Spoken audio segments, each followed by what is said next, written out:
Woohoo, we didn't have to do it again. Welcome to the Unitarian Universalist Church of Corpus Christi. My name is Tess, and I'm pleased to be your worship associate this morning. Whether this is the first time you've been with us or you've been with us for years, both here in person and online, we unconditionally welcome you as your full, authentic self. We're excited to welcome you to our worship service this morning. We welcome all faiths and no faiths.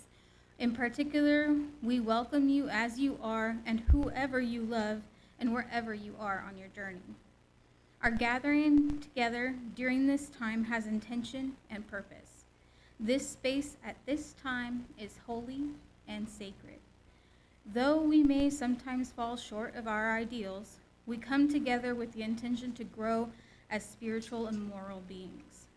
To that end, we recite a covenant each week, which is not a creed, but a promise we make to each other. We live within our values, interdependence, equity, transformation, pluralism, generosity, and justice, with love at the center. Okay. I don't get any announcements. Okay, all right. Welcome Lauren to the stage for announcements. Ooh. Okay, I have two announcements. I just want to remind people that the deadline for applications for the endowment fund is next Friday, and I don't believe we've seen any yet. I'm hoping that there are some in the works. And I believe the endowment committee is meeting on March 5th, I want to say. Oh, yes, correct? Great, okay. The other announcement I have is local environmental groups are advocating for the end of the drought surcharge exemption that large industries have the option to buy into now. We have a petition that I think Lisa Cuevas has. If you're interested in signing for the Fair Water Amendment to be put on the ballot for local voters to decide. And that'll be out in the lobby after the service. Okay. I'm sorry, I can't hear. What day are we doing that? Easter, that's right. Completely forgot. On Easter Sunday, when Kirk is going to be speaking, we will have our first potluck in a long time. And we will have further information out to you guys in the next few weeks. Okay, thank you.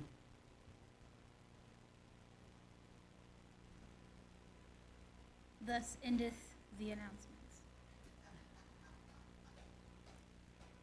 It is our custom in this church to offer visitors and newcomers a chance to introduce themselves if they feel comfortable doing so. If it is your first time here or you just feel ready to say hello after coming for a while, we invite you to stand as you are able or raise your hand and tell us your name and where you're from.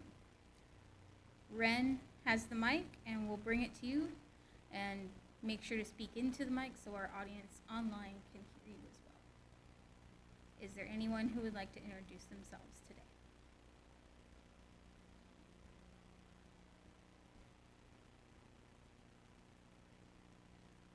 Okay, all right. Well, welcome. We're glad you're here, even if you didn't announce yourself. It's okay.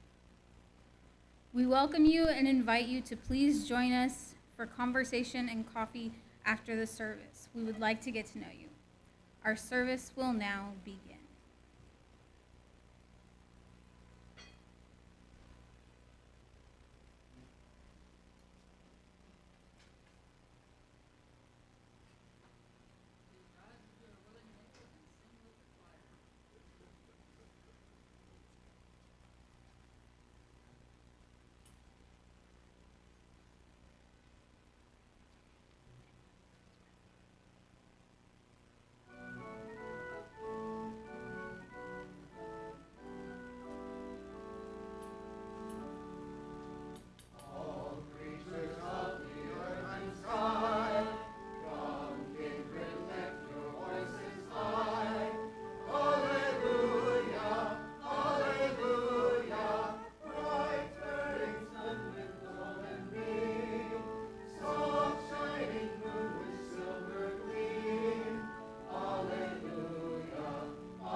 Our opening words today, shine.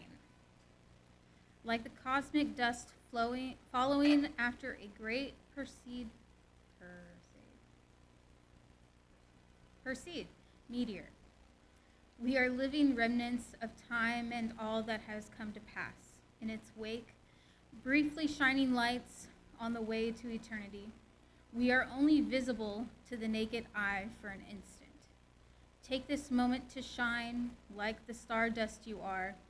May the light of your time on earth shine to bless the world and each other. Shine, shine, shine. Mary Eddies.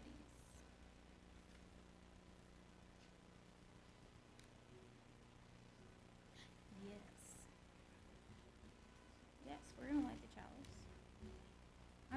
I'm just moving the papers around. Holy Ray. God. Trinity, will you please come and light our chalice for us?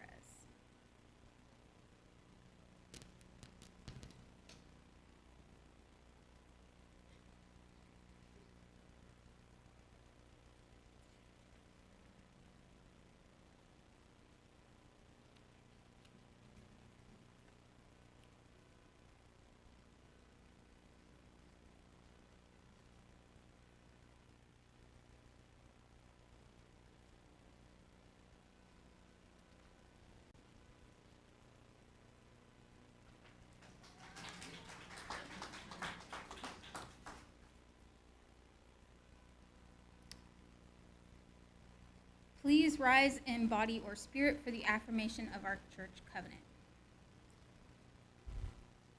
Love is the doctrine of this church. The quest for truth is its sacrament, and service is its prayer. To dwell together in peace, to seek knowledge and freedom, to serve human need to the end that all souls shall grow into harmony with the divine. Thus do we covenant with each other, and with all we hold sacred. You may now be seated.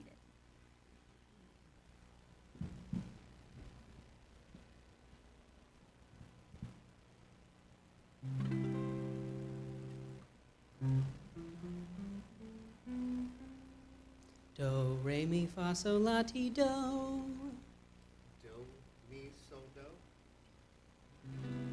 Isn't it pretty? That's exceedingly simple. Do, mi, sol, ti. We're making music. What's the point? You're not making anything. Well, if it isn't anything, then why does it sound so good? I suppose it's just interest. Do, mi, sol, do. Devoid of substance, of purpose. A hypothetical pattern. For the satisfaction of bringing it to completion. Sure. Do, mi, sol, ti. Interest without meaning. Solutions without problems. And then you just add words. Here's one I've been working on. Life and death and love and birth and peace and war on the planet Earth. Is there anything that's worth more than peace and love on the planet Earth? Oh, whoa, come on and sing it with me. Sing. The words relate to the key. If it's a pattern, then just repeat after me. Life and death and love and birth. Life and death and love and birth. Listen, mi, fa, mi, ti, la. And peace and war on the planet Earth. Yes, that's it. That's easy. Yeah, but that's what's fun about it. You should write something. You should write a song. About what? Whatever you're thinking. I guess we're already here. I guess we already know. We all have something to fear. We all got somewhere to go. I think you're all insane, but I guess I am too. And anyone would be if they were stuck on Earth with you. Life and death and love and birth and life and death and love and birth and life and death and love and birth and peace and war on the planet Earth. Is there anything that's worth more? Is there anything that's worth more? Is there anything that's that's worth more than peace and love on the planet Earth?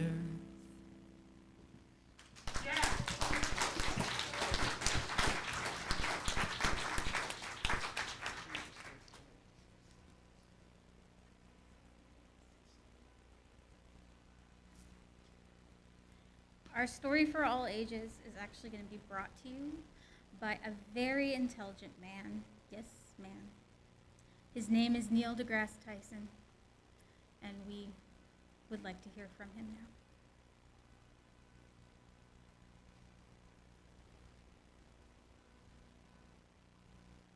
What is the most astounding fact you can share with us about the universe? The most astounding fact The most astounding fact. is the knowledge that the atoms that comprise life on Earth, the atoms that make up the human body, are traceable to the crucibles that cooked light elements into heavy elements in their core under extreme temperatures and pressures. These stars, the high mass ones among them, went unstable in their later years. They collapsed and then exploded, scattering their enriched guts across the galaxy. Guts made of carbon, nitrogen, oxygen, and all the fundamental ingredients of life itself. These ingredients become part of gas clouds that condense, collapse, form the next generation of solar systems, stars with orbiting planets. And those planets now have the ingredients for life itself.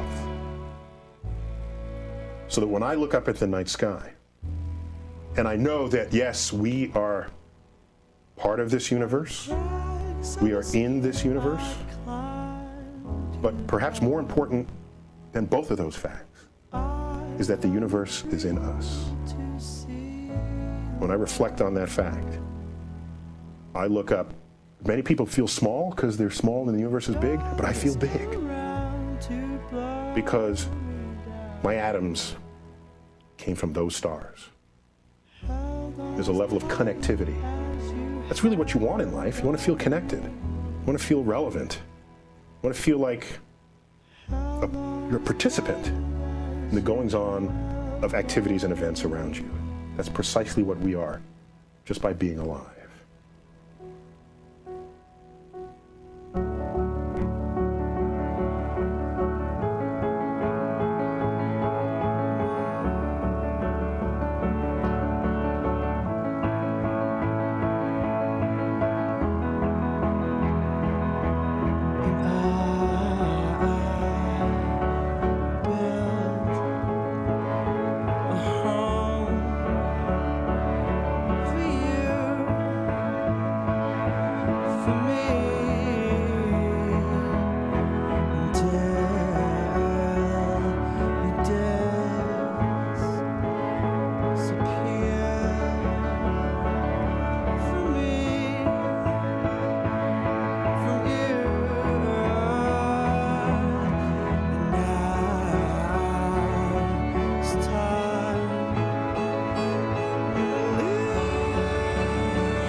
Our meditation words today are by the Reverend Kristen Green. Glitter is resilient and tenacious. The briefest beam of sunlight causes it to shine out, even in the dustiest and various of spaces, and its beauty comes from its brokenness. Glitter sparkles because it is made of many different broken pieces coming together, changing in every moment as the light changes. You are made of stardust, born of the infinite creativity of the universe. You are whole, holy, good, and loved. We rejoice and give thanks that you are shining your life in this world. May you receive and reflect love everywhere you go, and know in your deepest heart and in every day that you matter and you belong. May you hold on to hope and your inner sparkle, even when discouragement and despair beckon. May the beauty that is you shine out bright as the stars from which we came, into which we will return together. I now invite you into a time of silent reflection.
If you happen to have a joy or sorrow in your life, feel free to come up and light a candle for that, so we can all celebrate and devise together.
This is a very beautifully drawn chart. Thank you. I'm very proud. All right, so here's your science lesson for the day. How many of you remember the periodic table? Some. Okay, all right. Quiz time. H is for what? H-E? C? N? O? P? S-I? A-L? M-G? N-A? S? C-O? C-A? N-I? A-G? Silver? C-U? F-E? A-U? There we go, there's the gold. H-G? Mercury. All right. Z-N? P-B? M-N? Manganese. Y'all did very good. Y'all are much better than my students. Thank you.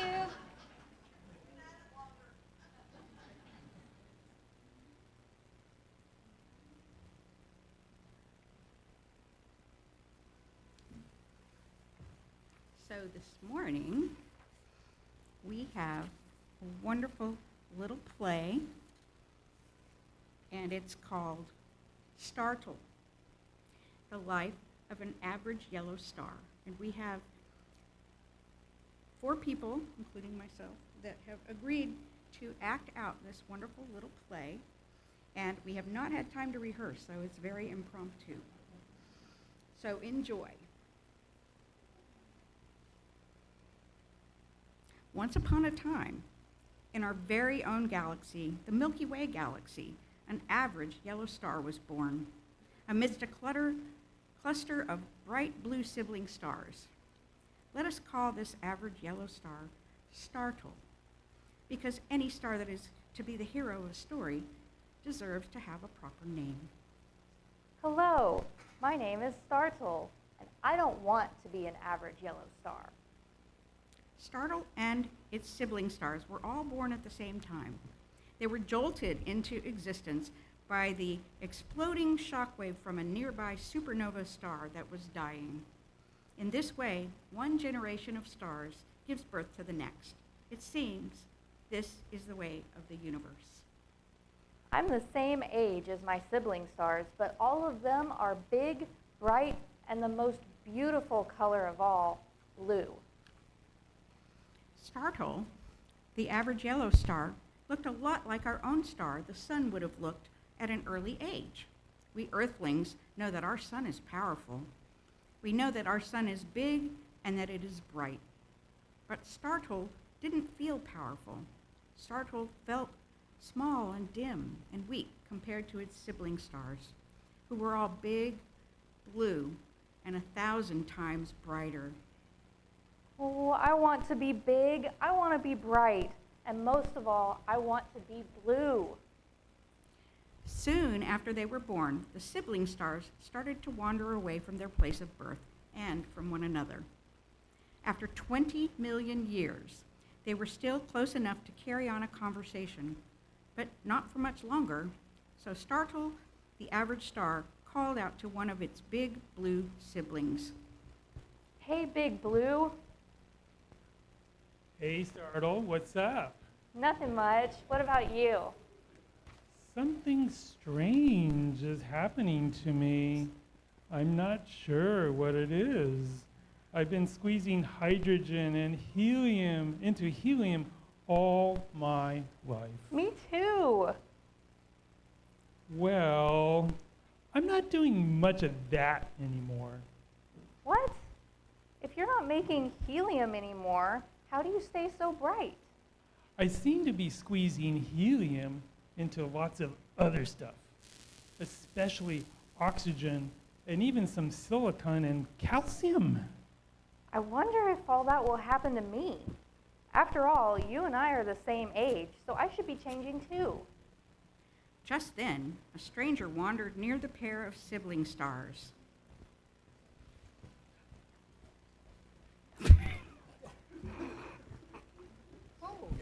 Perhaps I may be of assistance. Who are you?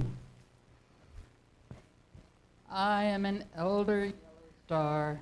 I am 5 billion. Oh no, I'm only 20 million years old. Does that mean I'm going to stay average and yellow forever, just like you? Not quite forever, but long enough.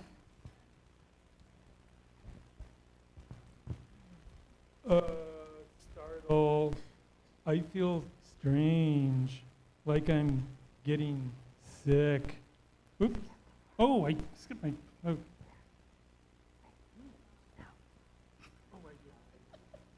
Oh, sorry.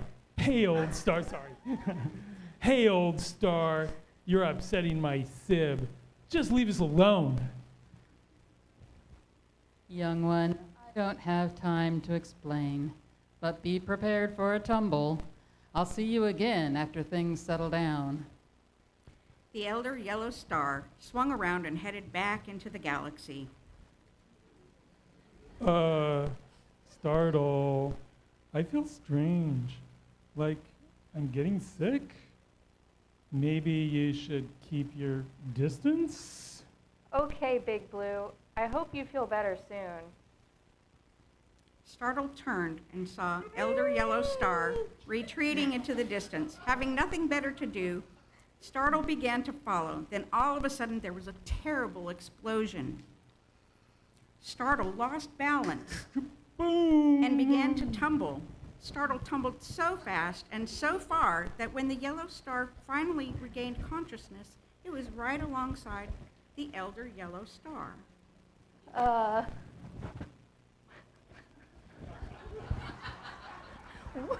What happened? Such a powerful shock wave and enormously bright light can mean only one thing. I am very sorry to report that one of your sibling stars has just gone supernova. How can you be sorry? That bright light is awesome. I'd love to be able to do that. Supernova is indeed a noble path for a star. Supernovas generously send back into the galaxy all the complex atoms that they made during their short lives. What do you mean by short life? When a star goes supernova, it explodes violently and sends back into the galaxy most of what it has made inside itself. Things like oxygen, and silicon, and calcium. Hey, that's what Big Blue was making. Oh. Big Blue was making oxygen and silicon and calcium, but then started to feel sick. Yes, my young friend, I'm sorry to say that your sibling has died. And the others will die too, very soon. How can that be? My blue siblings are so much bigger than I ever was. They have so much more hydrogen to use. They can't possibly have burned it all. Oh, yes, they can. Think about it. If your big blue siblings are 1,000 times brighter than you are, then they must be using up their oxygen or their hydrogen fuel 1,000 times faster. That is why they are so bright, and so their lives are very short. Startled grew quiet and very sad. The elder yellow star tried to offer some comfort.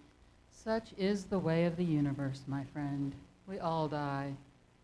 Even so, we all have the opportunity to create something important before we go, and to leave our gifts for the next generation of stars to use. What good is calcium? What good is oxygen? And what use is stupid helium? Oh dear. It looks like another one of your siblings is about to go. There's no time left to continue our conversation. But I shall see you again, my young friend. In the meantime, I suggest you watch for... Just then came a shockwave from a second supernova explosion. Startled and the yellow star both lost their balance and began tumbling in different directions. The shockwave from the exploding supernova continues to travel like waves in the ocean. I see the shockwave moving further into the galaxy. Oh yes, the shockwave is reaching all of you other stars out there right now. Woo! Let's all move. And that is the end of Act 1. Let us begin Act 2.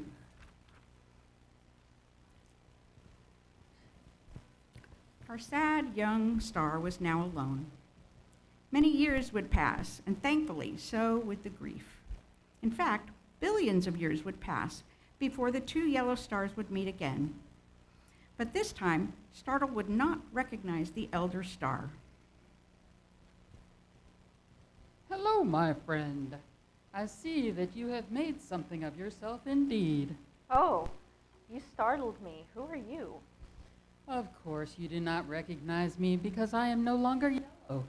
In my old age, I have turned red. I have become a red giant star. Oh, it's you! Hey, I'm sorry I was rude to you back when I last saw you 5 billion years ago. Well, you have matured very well, Startull. Thank you.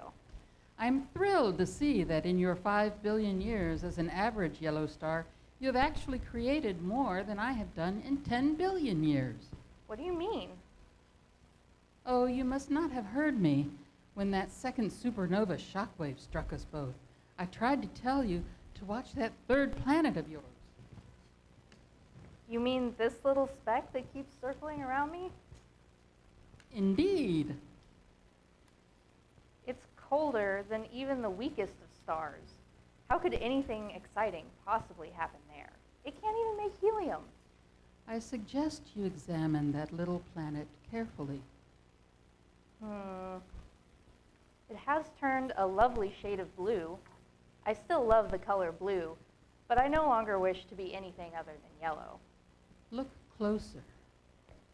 I see a lot of things moving around on the brown and green stuff. And I see different things moving in the big blue pools. Ah, my friend, such is the way of the universe. You produced a steady supply of starshine during all your years of squeezing hydrogen into helium. That starshine permitted life to evolve on that planet of yours. Well done. I created life! I created life! Let's all congratulate Startull for a job well done.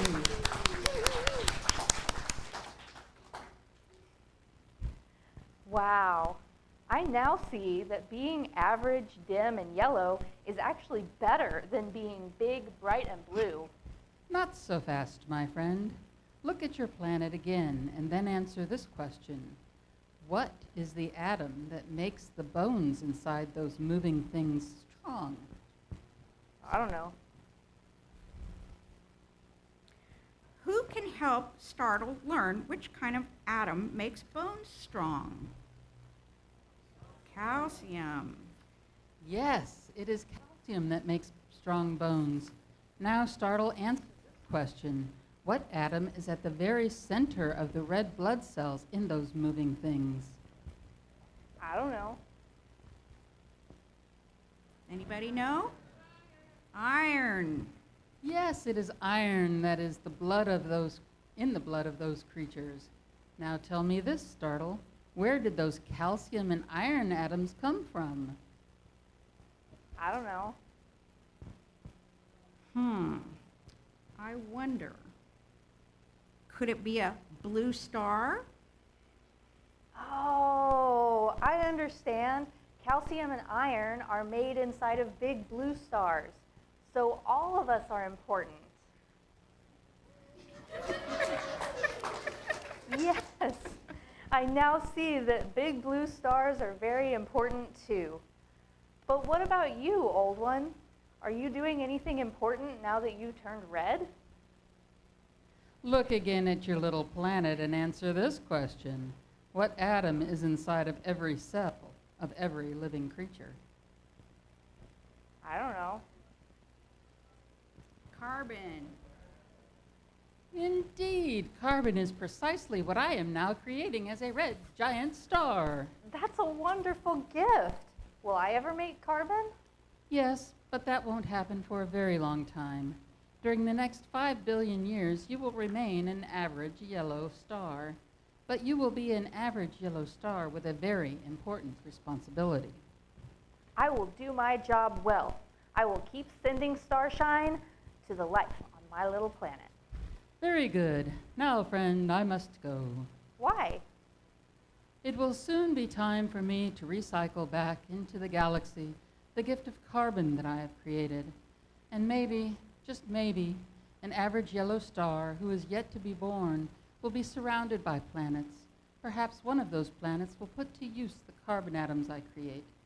Perhaps that planet will evolve life. But will you have to die for that to happen? Yes, but my way of dying will be much gentler than that of a supernova explosion. Even so, much of what I have created will go back into the galaxy. Are you afraid to die?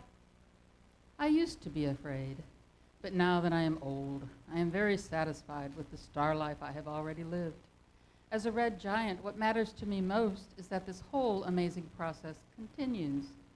I want new stars to continue to be born. I want life to continue to evolve. I am sure you will feel the same way in another 5 billion years.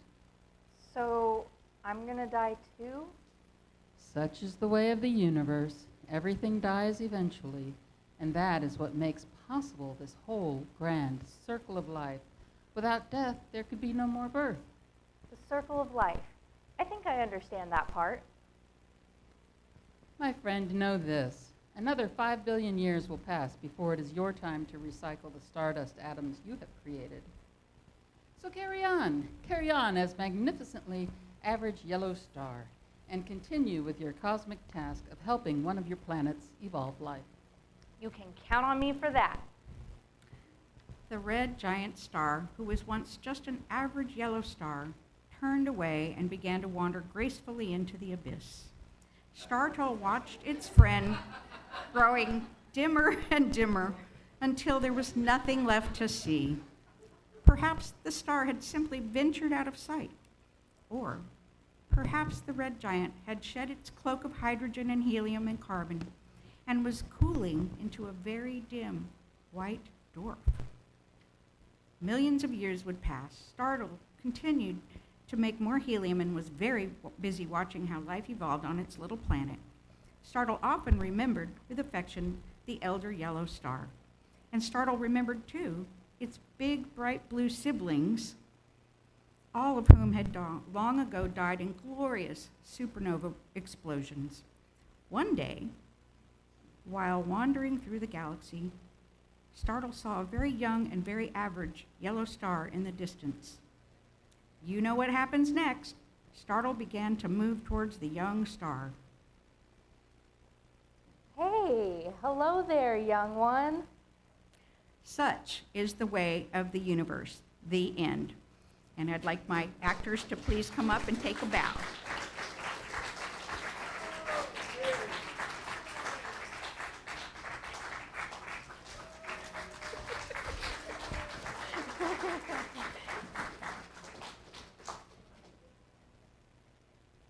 And now we are going to do our Stardust blessing, and we will, Tess and I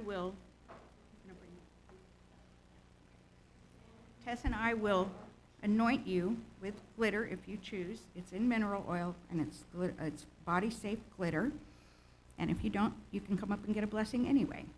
And I think it would be best if people used that aisle to come up and that aisle to go out. Okay. I'm going to read this short blessing. Last Wednesday marked our Christian siblings' observance of Ash Wednesday, which begins the 40-day period of Lent.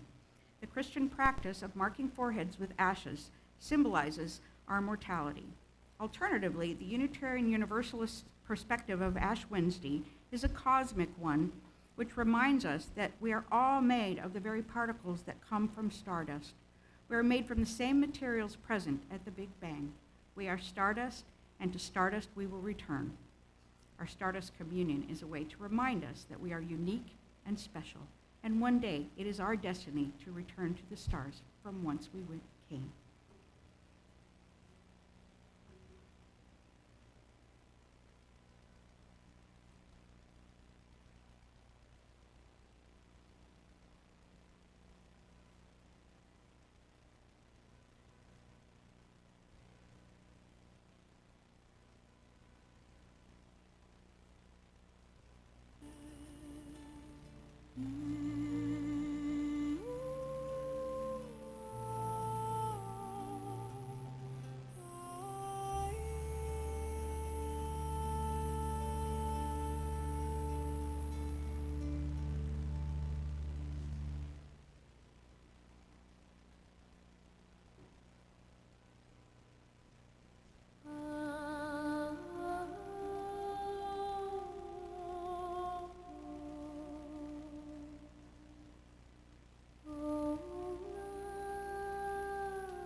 Now is the time we participate in the care of our church community by giving and receiving the offering.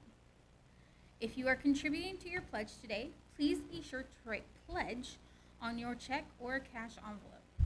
When the music begins, the ushers will present the offering basket to you, and all you have to do is drop your offering in. No passing required. In addition to the basket, for those joining us at home, we have several options for making a Sunday offering. Please use the links on screen to give through our website, by PayPal, or by using the Vanco mobile app. Your offering, no matter how you make it, is gratefully received.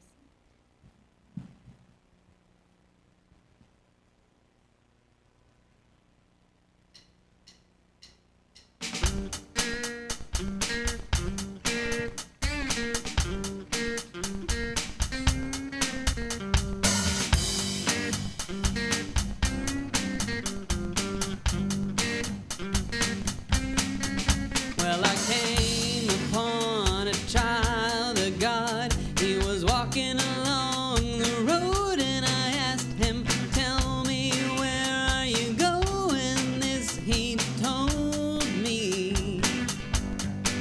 Said, "I'm going down to Yesker's farm, gonna join in a rock and roll band. Gotta get back to the land and set my soul free. We are stardust, we are golden, we are billion-year-old carbon, and we've got to get ourselves back to the garden.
are stardust, we are golden, we are billion-year-old carbon, and we've got to get ourselves back to the garden. By the time we got to Woodstock, we were 500,000 strong, and everywhere was a song and a celebration. And I dreamed I saw the bomber jet planes riding shotgun in the sky and turning into butterflies above our nation. We are stardust, we are golden, we are caught in the devil's bargain, and we've got to get ourselves back to the garden.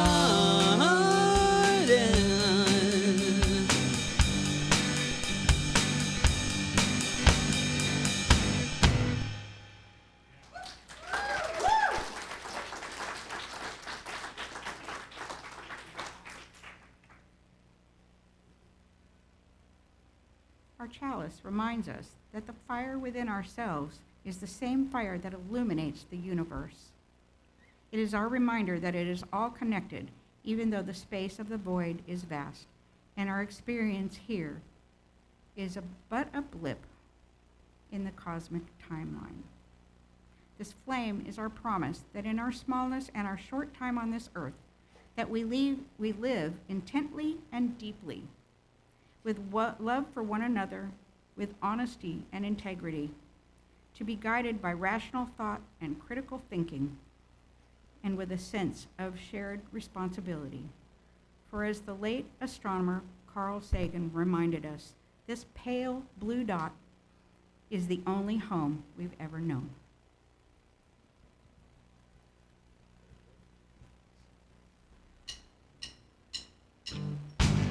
We are stardust, we are golden, we are caught in the devil's bargain, and we've got to get ourselves back to the garden.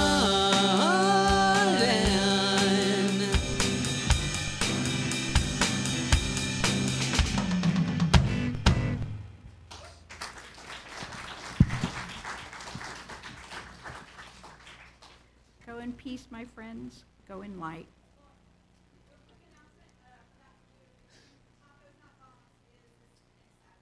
Great. Tacos Not Bombs, next Saturday. Awesome.